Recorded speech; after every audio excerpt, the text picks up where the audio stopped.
ولا يحزنك الذين يسارعون في الكفر إنهم لن يضروا الله شيئا يريد الله ألا يجعل لهم حظا في الآخرة ولهم عذاب عظيم.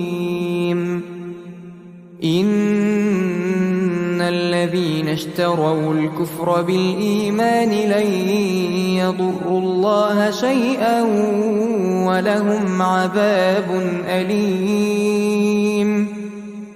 ولا يحسبن الذين كفروا أنما نملي لهم خير لأنفسهم إنما نملي لهم ليزدادوا